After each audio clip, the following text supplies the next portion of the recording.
Lido o texto, permaneça com a sua Bíblia aberta na passagem, por favor. Paulo escreve assim: e para que não me ensoberbecesse com a grandeza das revelações, foi-me posto um espinho na carne, mensageiro de Satanás, para me esbofetear, a fim de que não me exalte. Por causa disto, 3 vezes pedi ao Senhor que o afastasse de mim. Então ele me disse: a minha graça te basta, porque o poder se aperfeiçoa na fraqueza. De boa vontade, pois, mais me gloriarei nas fraquezas, para que sobre mim repouse o poder de Cristo. Pelo que sinto prazer nas fraquezas, nas injúrias, nas necessidades, nas perseguições, nas angústias por amor de Cristo. Porque quando sou fraco, então é que sou forte. Amém? Vou falar sobre glória e sofrimento. Glória e sofrimento. Bom, é sabido de todos que a segunda carta de Paulo aos Coríntios é a sua carta mais pessoal. É a carta onde Paulo mais abre o coração para relatar os sofrimentos que passou ao longo do seu ministério. Vocês podem conferir isso comigo. No capítulo 2, verso 4, ele confessa isso. Quando diz assim: porque no meio de muitos sofrimentos e angústias de coração vos escrevi, com muitas lágrimas, não para que ficasseis entristecidos, mas para que conhecesseis o amor que vos consagro em grande medida. Ele vai dizer no capítulo 1, versículo 8 o seguinte: porque não queremos, irmãos, que ignoreis a natureza da tribulação que nos sobreveio na Ásia, porque foi acima das nossas forças, a ponto de desesperarmos até da própria vida. Então, se você está passando esse tipo de angústia, se você já está sofrendo a ponto de achar: meu Deus, eu não estou aguentando mais, parece que eu vou sucumbir, parece que eu vou naufragar, é maior que minhas forças. Entenda que Paulo estava lidando com isso também. Mas esta carta foi escrita não só para abrir o coração e falar do seu sofrimento, mas esta carta é uma espécie de tratado de autodefesa. Não só a defesa do Evangelho, mas defesa do seu apostolado. Porque depois que Paulo saiu de Corinto e ele ficou lá 1 ano e 6 meses, aquela capital da Caia, plantando a igreja, aquela igreja foi a igreja que mais Paulo amou, mas foi a igreja que mais fez Paulo sofrer. A ponto de algumas pessoas ali acharem que Paulo era um impostor. Quando Paulo foi pastor da igreja, a igreja não pagou o salário de Paulo. Foi preciso que irmãos pobres da Macedônia sustentassem Paulo em Corinto, para Paulo ser pastor da igreja de Corinto. E depois que Paulo saiu, chegaram os falsos apóstolos, com a sua empáfia, com a sua arrogância, com as suas falsas credenciais, dizendo para a igreja de Corinto que Paulo não era um verdadeiro apóstolo, que Paulo não tinha credenciais, que Paulo não tinha as experiências místicas, estáticas, arrebatadoras que precisava ter para ser um verdadeiro apóstolo.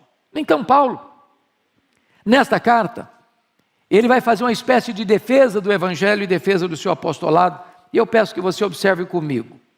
Veja aí capítulo 11, versos 4 a 6. Olha o argumento dele.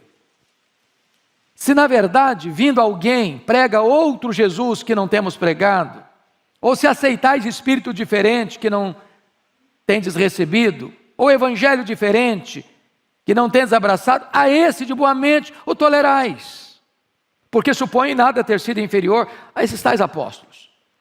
Então o que Paulo está dizendo?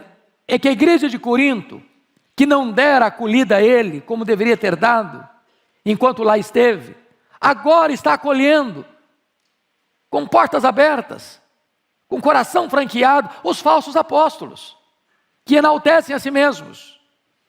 Veja comigo, no capítulo 10, no versículo 17, e 18, o que ele diz?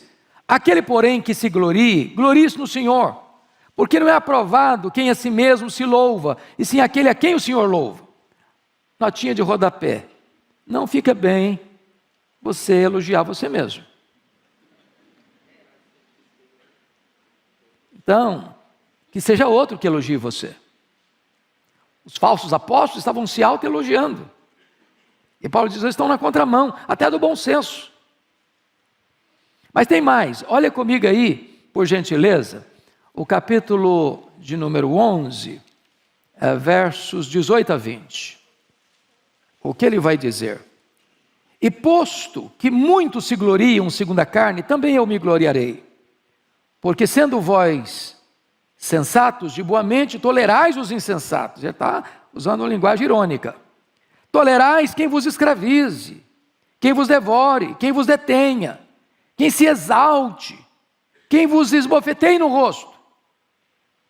Ele está fazendo uma crítica aos falsos apóstolos e uma crítica à igreja. Porque os falsos apóstolos se elogiavam, se enalteciam. E a igreja está sendo explorada por esses falsos apóstolos. Eles não estavam atrás do povo, estavam atrás do dinheiro do povo. Queriam explorar o povo. Queriam usurpar o povo. E a igreja dando espaço para essa gente. Mas tem mais. Olha aí comigo, capítulo 11, versículo 30. Se tenho de gloriar-me, gloriar-me-ei no que diz respeito à minha fraqueza. Então eu quero terminar esse pano de fundo para entrar no texto. Paulo foi levado, na defesa do seu apostolado, a fazer uma coisa que ele não concordava em fazer. Em se autoelogiar, em se autopromover. Ele achava isso um contrassenso, uma coisa inadequada para um crente maduro. Porém, uma vez que os falsos apóstolos estavam dizendo e espalhando na igreja de Corinto que Paulo não tinha credenciais, que Paulo não tinha experiências tão arrebatadoras como as deles, que Paulo não era um homem qualificado, então Paulo forçosamente vai registrar uma espécie de experiência que era única dele, que nenhum outro tivera na semelhança dele, para mostrar suas credenciais. E aí é o que vai fazer no capítulo 12, versos 1 a 6. Claro que ele é tão modesto que não é capaz de botar na primeira pessoa, mas ele vai dizer o seguinte: olha, eu conheci um homem, ele está falando dele mesmo, que no corpo ou fora do corpo eu não sei, Deus o sabe, foi arrebatado até o terceiro céu. Primeiro céu é o céu que você vê a olho nu. Segundo céu é o céu do espaço sideral. Terceiro céu é o céu da habitação e do trono de Deus. Ele tivera outras visões, né? A Bíblia diz que ele teve uma visão lá no caminho de Damasco, quando ele foi convertido. A Bíblia diz que ele teve uma visão em Trode: passa a Macedônia e ajuda-nos. A Bíblia diz que ele teve uma visão em Jerusalém: coragem, Paulo, porque assim como você deu testemunho aqui em Jerusalém, eu quero que você dê testemunho a Roma. Ele teve uma visão do anjo de Deus num navio, à beira de um naufrágio: coragem, nenhum desses 276 que estão no navio vão perecer, eu entreguei toda essa gente na sua mão.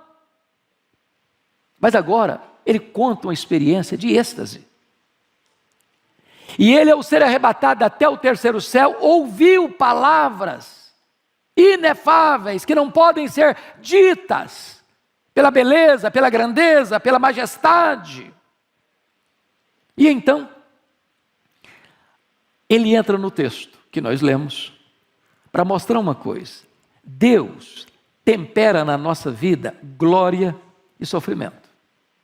Porque se a nossa vida fosse feita só de glória, só de experiências sublimes, de êxtase, de arrebatamento, de sucesso, de grandeza, de conquista, de prosperidade, de saúde, nós correríamos um grande risco de ficarmos com o narizinho empinado, com o peito estufado, agasalhando na nossa vida soberba. Então, entrando no texto, eu quero conversar com vocês sobre 7 verdades que estão nesse texto. A primeira delas, está aí no versículo 7, parte A. E para que não me ensoberbecesse com a grandeza das revelações. A grandeza das revelações. Irmãos, Deus tantas vezes nos permite ter momentos de êxtase. Eu não diria a você que teríamos a experiência de Paulo ou de João, sobe para aqui, eu te mostrarei as coisas que devem acontecer.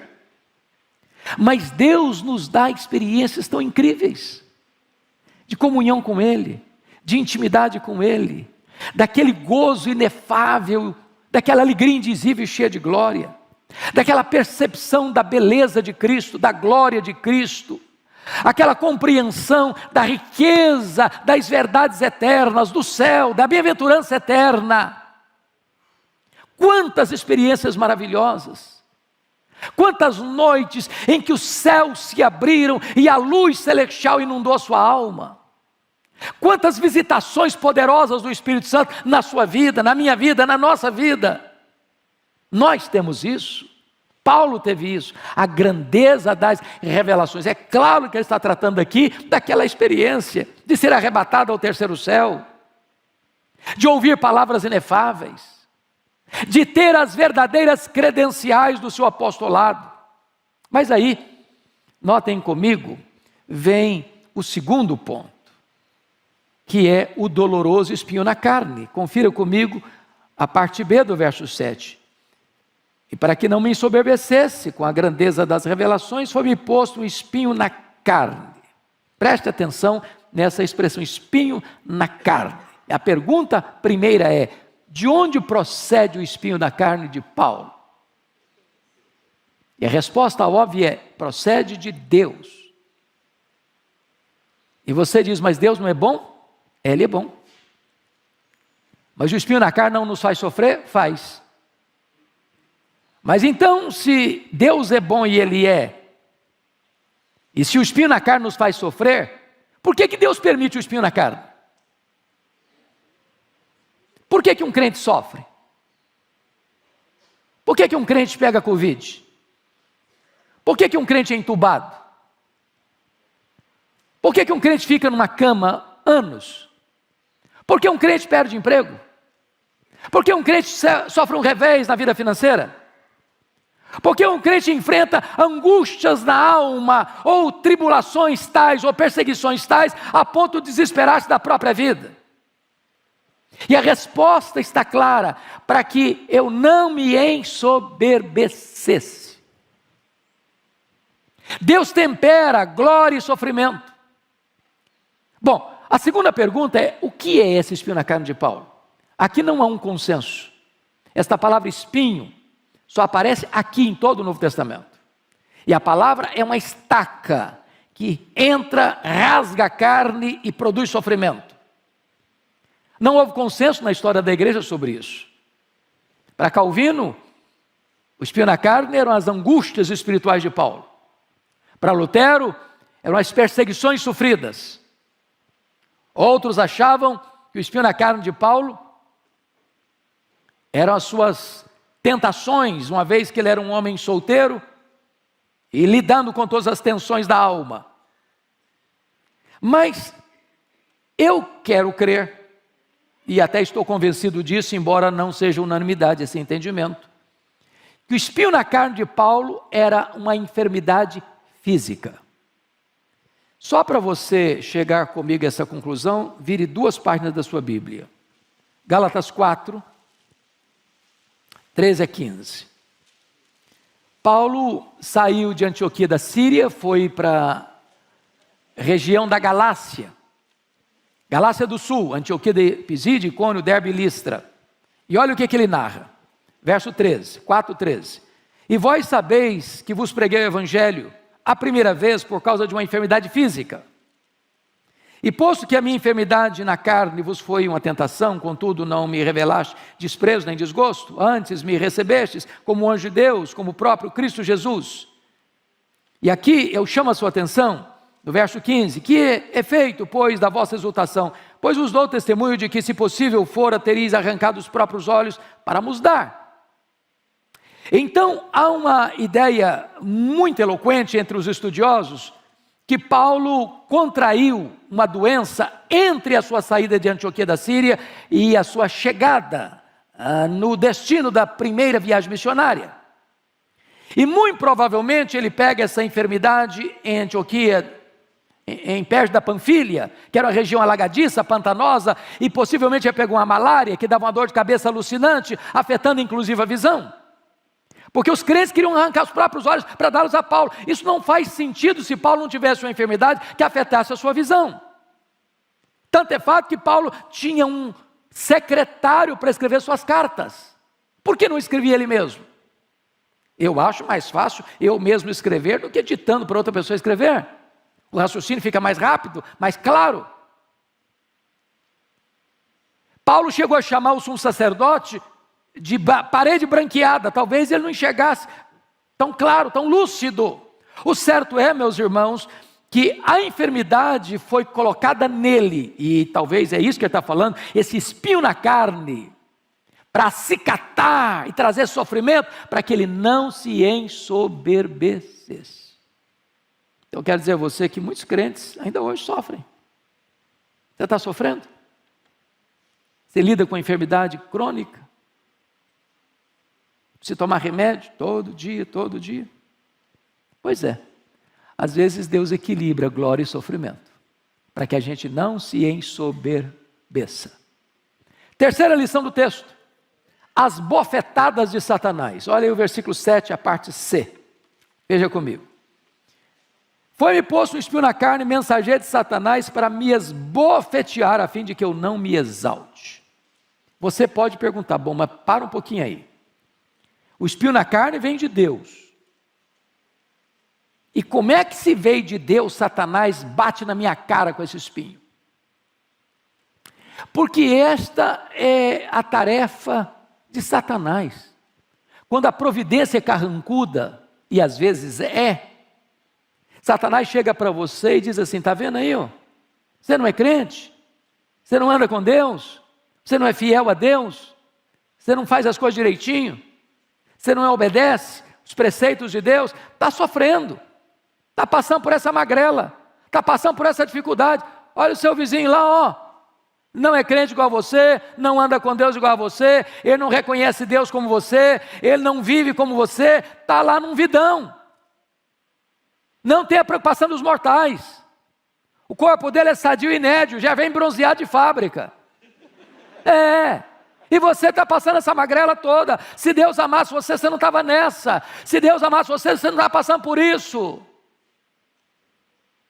Deixa eu lhe dizer algo muito importante hoje.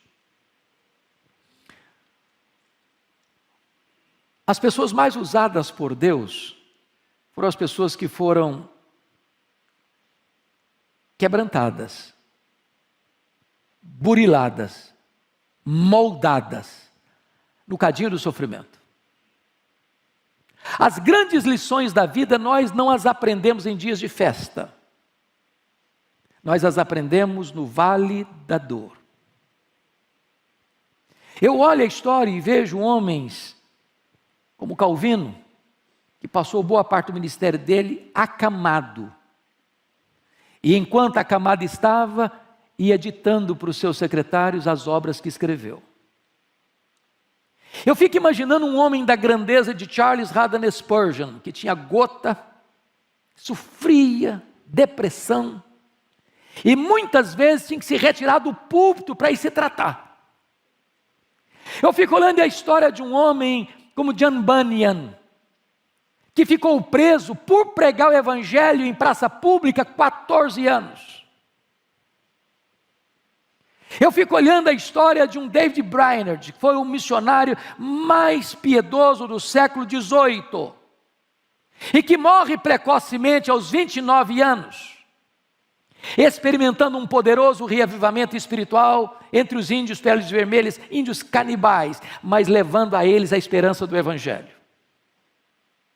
Eu fico olhando a história de um advogado de sucesso de Chicago, Dr. Spafford, muito rico, mas que ao ter 5 filhos, 1 filho e 4 filhas, sofre um golpe tremendo de ver o seu filho, criança ainda, morrendo. De ver um incêndio que quase destrói Chicago no século XIX e ele perdendo grande parte da sua fortuna. Ao receber a notícia de uma viagem que a sua esposa fez com as 4 filhas para a Inglaterra, e o navio naufraga, e a sua esposa lhe manda um telegrama: salva, porém só. E ao viajar para encontrar a sua amada esposa, diante daquele drama terrível, o Deus que inspira canções de louvor nas noites escuras, coloca no coração dele esta música: se paz a mais doce me deres gozar, se dor a mais forte sofrer, ó seja onde for, tu me fazes saber que feliz com Jesus sempre sou. Esta música tem abençoado milhões de pessoas ao longo dos anos.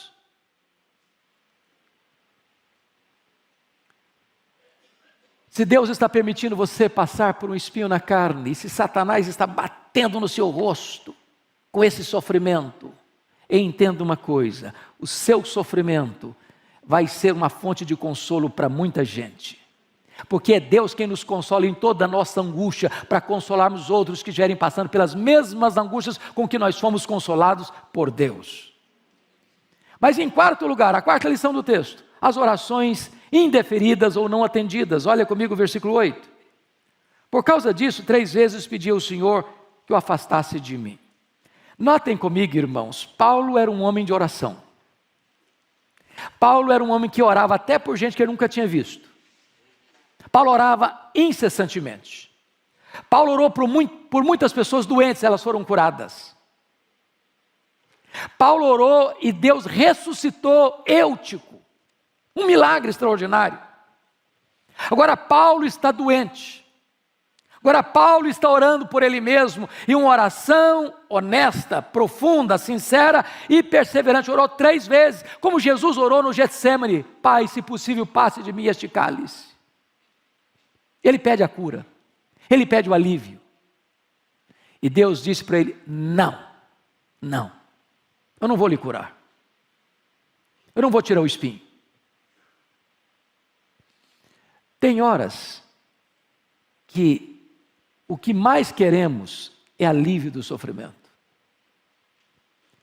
Tem horas que o que você anseia é que você fique livre daquilo que se apresenta como algo que machuca você, que dói em você. É um problema familiar, é um problema de saúde, é um problema financeiro, é um problema emocional. Você sabe qual é o espinho que você enfrenta. E talvez você que está aqui já orou por isso há tanto tempo, e tantas vezes. E Deus diga, como aqui está escrito: por causa disso, 3 vezes eu pedi ao Senhor que o afastasse de mim. E Deus diz para você: não. Paulo pediu substituição, e Deus respondeu para ele: transformação. Eu não vou tirar, eu vou lhe capacitar. Eu vou lhe dar minha graça. Você vai me glorificar mais sofrendo com consolo, mantendo-se humilde, do que eu curando você e você tendo alívio e tendo o perigo e o risco de se ensoberbecer. Irmãos, a vida aqui não é indolor. Aqui tem choro, aqui tem lágrima, aqui tem dor. E eu não estou fazendo uma apologia ao sofrimento, eu não estou fazendo apologia à lágrima, eu não estou fazendo apologia à enfermidade, eu não estou dizendo que você é masoquista, eu não estou dizendo que você tem prazer em sofrer, eu não estou falando isso. E Deus não está dizendo isso. Mas muitas vezes o sofrimento nos vem para nos colocar numa posição de completa e permanente dependência de Deus. Então vem a quinta lição, a resposta desconcertante de Deus no verso 9a. Olha aí: então Deus me disse: a minha graça te basta, porque o poder se aperfeiçoa na fraqueza. A maior necessidade sua e minha não é nem de alívio, é da graça suficiente.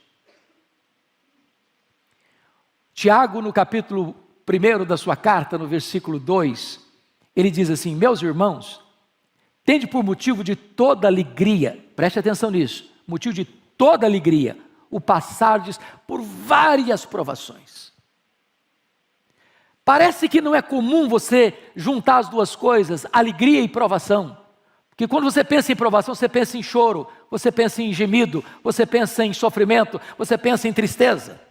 Agora Tiago está nos confrontando com essa verdade, dizendo: meus irmãos, tende por motivo de toda alegria o passardes por várias, não é por uma não, vem em pencas, todas as provações.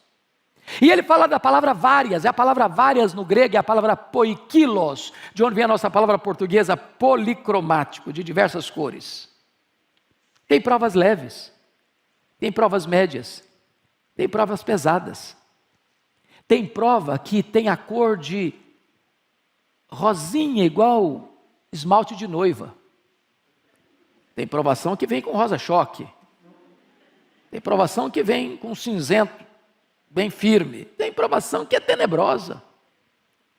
Tem provação que você passa por ela de nave espacial. Tem outra que você passa de carro de corrida. Tem outra que você passa andando. Tem outra que você passa engatinhando. Mas sabe o que a Bíblia diz? Que para cada cor de prova que você enfrenta, existe a multiforme graça de Deus. E a palavra multiforme é a mesma palavra poiquilo. Sabe o que a Bíblia está dizendo? Para cada cor de prova que você enfrenta, existe uma cor de graça suficiente para sustentar você. Deus nunca vai deixar você sozinho, Deus nunca vai deixar você desamparado, Deus nunca vai largar você no meio do caminho, Ele vai sustentar você. A minha graça te basta, Paulo, o meu poder se aperfeiçoa na fraqueza.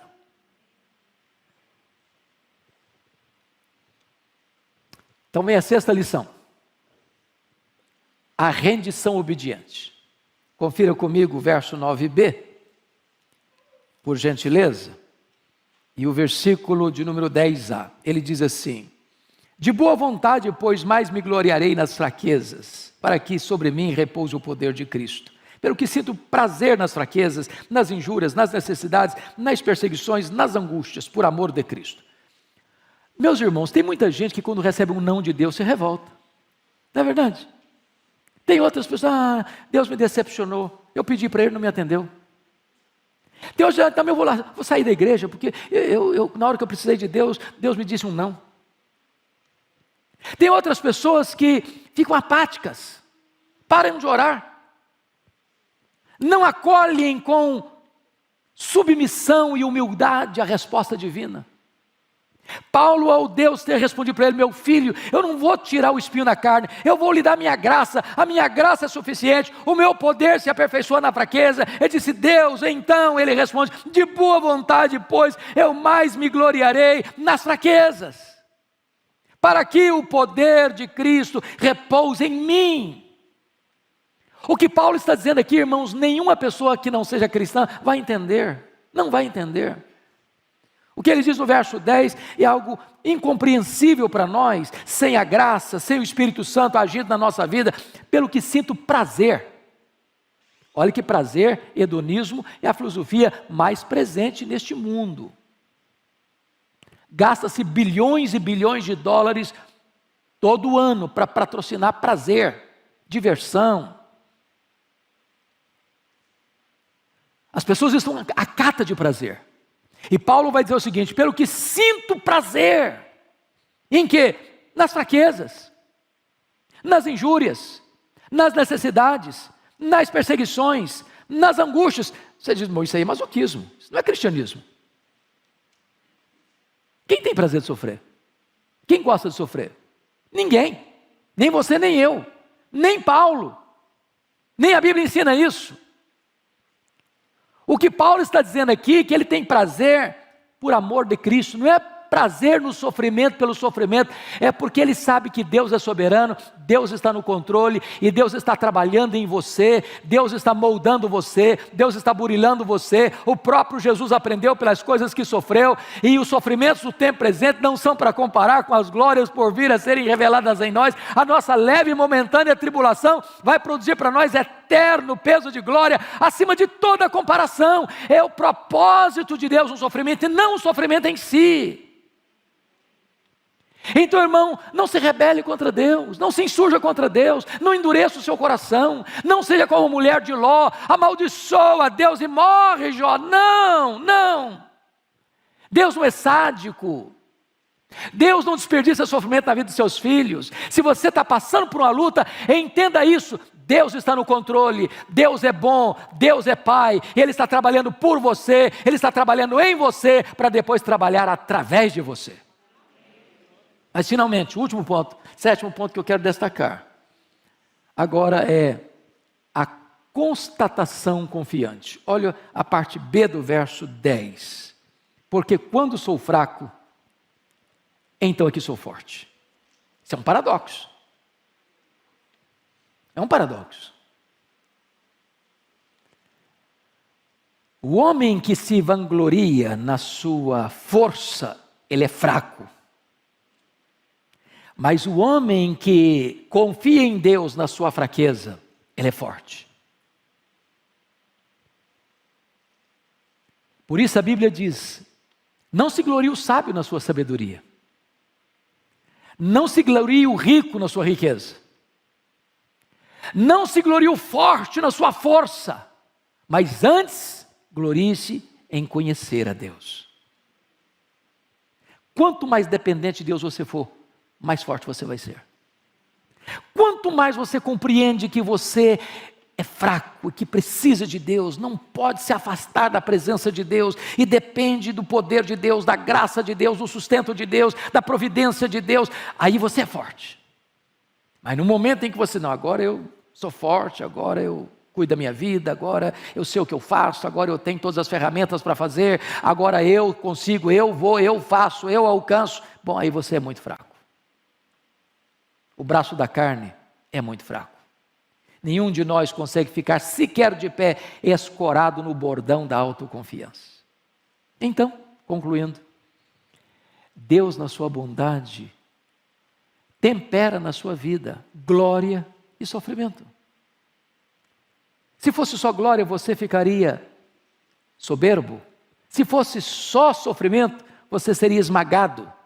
Mas Deus tempera as duas coisas, do berço à sepultura. Aqui tem sofrimento e tem glória, mas depois que nós atravessarmos as fronteiras do tempo e adentrarmos na eternidade, aí não tem mais sofrimento, será apenas glória. Porque Deus vai enxugar dos nossos olhos toda lágrima, não haverá dor, nem pranto, nem luto, porque as primeiras coisas já terão passado. Que Deus console o nosso coração nesta manhã. Amém.